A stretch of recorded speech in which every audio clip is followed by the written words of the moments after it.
In poetry and money, silence rarely exists by accident. It exists because something underneath feels too exposed to name. Hello, hello, hello, and welcome to More Than Money, a podcast where we have nuanced conversations about money, business, and life, where we take the time to explore the human side of money because success with money is never just about the numbers. I'm your host, Jacquette Timmons, and whether this is your very first episode or you are joining me for another, I am really, really glad that you are here with me today. So let's get into it. A recent NPR segment reminded me that April is National Poetry Month. And I chuckled because I had a flashback to when I was in the sixth or seventh grade. And a poem that I had written had been published in my town's local newspaper. And while my classmates certainly teased me, my mother was quite proud. I even found that particular newspaper amongst her papers when I was clearing out her house.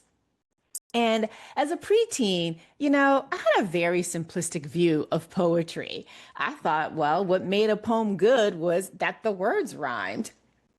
But really, poetry isn't about the literal meaning of the words written. It's about so much more. It's about how those words land. And today, no surprise, I see parallels between poetry and money. So, for example, two people can read the exact same poem and walk away with a completely different understanding of its meaning. And if you think about it, isn't this also true when it comes to money? Two people can earn the same income, whether we're talking about 50,000, 500,000, 5 million, you pick a number. But two people can earn the same income and yet feel completely different about their financial lives. So, thus, my very unscientific proof that with poetry and money, it's about interpretation, not just what's experienced. Poetry's power often lives in what's not written, the white space, the em dash, the word that the poet chose not to use. In poetry, white space isn't passive, it's actually pretty active. And that pause means something. The line break changes how you read the next line. And a poet chooses just as intently what to leave out as carefully as what to put in.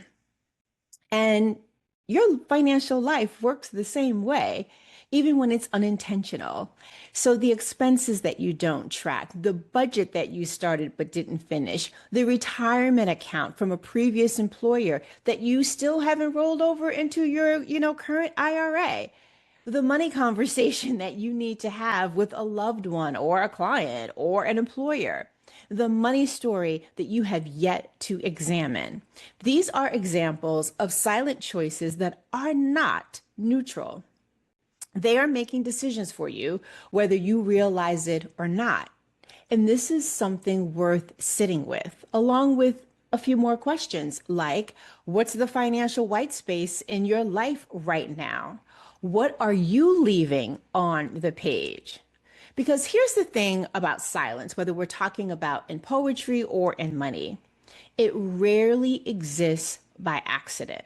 It exists because something underneath it feels too exposed to name. You don't look at the account because seeing it would make you feel something that you were just not ready to feel. You don't have the conversation because it might reveal something about you, your fears, your choices, your sense of worth that you're not ready to confront yourself, let alone expose to someone else. This is what poetry understands that a spreadsheet absolutely never will. And that is that numbers aren't the whole story. Underneath every financial decision or financial avoidance, there's an emotional truth waiting to be read. The poet who writes into vulnerability, they're not being reckless. And that same precision, that willingness to look directly at what's there, is exactly what creates the conditions of your financial life to shift. I say all this because who knew that poetry could help me make the case that financial success is indeed an inside job? And yet, here we are, because both are a mirror. And what a good mirror asks of you is simple, if not always easy. Look beyond what you see on the surface. Get curious about what's underneath. Challenge the story that you have been telling yourself and stay open to something new, even when, especially when, it feels uncomfortable at first. This is the first in a three-part series in honor of National Poetry Month, because it turns out that the more I sit with the parallels between poetry and money, the richer they get. And so in next week's episode, we're going to dive a little bit deeper and look at rhythm. And I know I've probably touched upon rhythm with money before, because your life does indeed have a beat. And it has a beat whether you are aware of it or not. But like any good poem, when one measure is off, you feel it everywhere. And the same is true when it comes to your financial rhythm. So until then, I will leave you in the mirror and with the question, what's your financial white space telling you right now? Alrighty, folks, that is it for today. I thank you so much for joining me. And if you are watching over there on YouTube, thank you so much for doing that as well. And if you are listening on Apple Podcasts, please take a moment to leave a rating and a review because it helps us with the algorithm. And if you are joining us on YouTube and you haven't subscribed yet, please do me a favor and do that. And also leave a comment because we do read them. And of course, if you'd like to buy me a coffee, you can do that by going to buymeacoffee.com/Jacquette, excuse me, buymeacoffee.com/Jacquette. Thanks again for listening or watching as the case may be. I will be back with another episode and I hope that you will too. Until then, remember, it's about more than money.